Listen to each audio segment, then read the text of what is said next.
अपराध पर शिकंजा कसने के साथ पुलिस और जनता के बीच दूरी कम करने की दिशा में पलामू पुलिस ने एक अहम कदम बढ़ाया है। पुलिस अधीक्षक कपिल चौधरी ने बुधवार को ब्लॉक बी स्थित सभागार में आयोजित अपराध गोष्ठी में पुलिसिंग को अधिक जवाबदेह, तकनीक आधारित और जनोन्मुख बनाने के लिए कई महत्वपूर्ण निर्देश जारी किए। खास बात ये रही कि अब हर थाना परिसर में प्रतिदिन 3 घंटे जनता दरबार लगाने का निर्णय लिया गया है। अपराध गोष्ठी में जिले के सभी अनुमंडल पुलिस पदाधिकारी, पुलिस निरीक्षक, थाना प्रभारी, ओपी प्रभारी और शाखा प्रभारी शामिल हुए। बैठक में केवल अपराध के आंकड़ों की समीक्षा तक सीमित रहने के बजाय अपराध रोकथाम, अनुसंधान की गुणवत्ता, गश्ती व्यवस्था और आम जनता की शिकायतों के त्वरित समाधान को पुलिसिंग का महत्वपूर्ण हिस्सा बनाने पर जोर दिया गया। जनता दरबार बनेगा पुलिस जन संवाद का नया माध्यम। एसपी ने सभी थाना प्रभारियों को प्रतिदिन 11 बजे से 14 बजे तक थाना परिसर में जनता दरबार लगाने का निर्देश दिया है।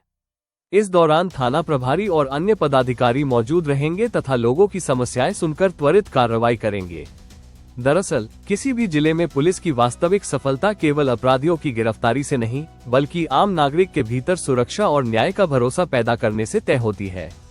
ऐसे में थाना स्तर पर नियमित जनता दरबार पुलिस और जनता के बीच संवाद का प्रभावी माध्यम बन सकता है। अपराध नियंत्रण के लिए गश्ती व्यवस्था को और प्रभावी बनाने के उद्देश्य से QR कोड स्कैनिंग व्यवस्था को लागू करने की दिशा में निर्देश दिए गए हैं। इससे गश्ती दल की सक्रियता और निर्धारित क्षेत्रों में उनकी मौजूदगी की निगरानी को तकनीकी आधार मिल सकता है। इसके साथ ही बीट पुलिसिंग को व्यवस्थित करने और थाना स्तर पर जिम्मेदारियों का स्पष्ट कार्य विभाजन सुनिश्चित करने को कहा गया है।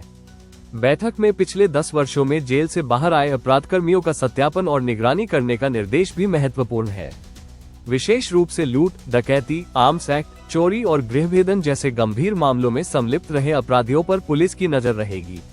ये कदम इसलिए अहम है क्योंकि पुराने अपराधियों की गतिविधियों पर नियमित निगरानी से संभावित आपराधिक गतिविधियों की समय रहते पहचान करने में मदद मिल सकती है। एसपी ने थाना क्षेत्रों के पेट्रोल पंप, अस्पताल, स्कूल, होटल, प्रमुख चौक चौराहों तथा थाना के प्रवेश और निकास बिंदुओं पर CCTV कैमरे लगवाने की दिशा में कार्रवाई करने का निर्देश दिया है। आज के दौर में अपराध की जांच और रोकथाम में तकनीक की भूमिका लगातार बढ़ रही है। ऐसे में महत्वपूर्ण सार्वजनिक स्थलों पर CCTV नेटवर्क मजबूत करना पुलिस के लिए एक अतिरिक्त निगरानी तंत्र साबित हो सकता है। अपराध गोष्ठी में लंबित कांडों के निष्पादन, लंबित वारंट और कुर्की के निष्पादन, अपराधियों पर निगरानी तथा मादक पदार्थों की अवैध खरीद बिक्री पर रोक लगाने की भी समीक्षा की गई। डायल 112 की कार्यप्रणाली और पूर्व माह में दिए गए निर्देशों पर हुई कार्रवाई का भी जायजा लिया गया। एसपी ने स्पष्ट किया कि अगले महीने होने वाली अपराध गोष्ठी में आज दिए गए निर्देशों की प्रगति की समीक्षा की जाएगी। यानी निर्देश केवल बैठक की कार्यवाही तक सीमित नहीं रहेंगे, बल्कि उनके क्रियान्वयन की भी जवाबदेही तय होगी।